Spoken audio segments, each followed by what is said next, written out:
یہ کھیلوں کا معاملہ، سپورٹس کا، گیمز کا معاملہ، اور پورے ذرائع ابلاغ کے اوپر معلوم ہوتا ہے چھائی ہوئی شے یہ ٹی وی کے اوپر تو معلوم ہوتا ہے کہ دنیا کی اہم ترین شے جو ہے وہ یہ گیمز ہیں، ان کے ٹورنامنٹس ہیں، وہ وہاں ہو رہا ہے، یہاں ہو رہا ہے، وہاں ہو رہا ہے، یہاں ہو رہا ہے، یہ ٹینس کا ہے، یہ فلاں کا ہے، یہ تیراکی کا ہے، اور یہ گیم، اس لیے کہ اسی کو دیکھتے رہو جو بھی وقت کوئی فارغ ہے۔ ظاہر بات ہے کہ کہیں ایسا نہ ہو کہ کہیں بیٹھے بیٹھے کہیں اچانک خیال ہی آ جائے کہ بھئی سوچے انسان میں ہوں کون، کہاں سے آیا ہوں، کہاں جا رہا ہوں، زندگی کا مال کیا ہے، مقصد کیا ہے،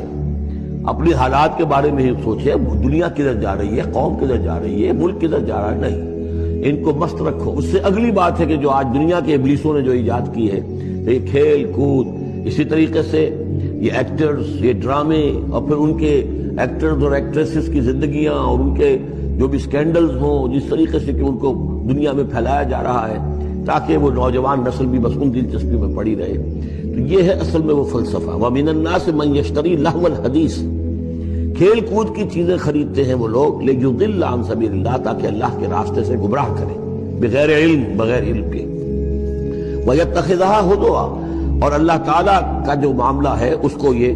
وہ ہنسی ٹھٹا بنا دیں۔ اولئک لہم عذاب مہین، یہ وہ لوگ ہیں کہ جن کے لیے اہانت آمیز عذاب ہے۔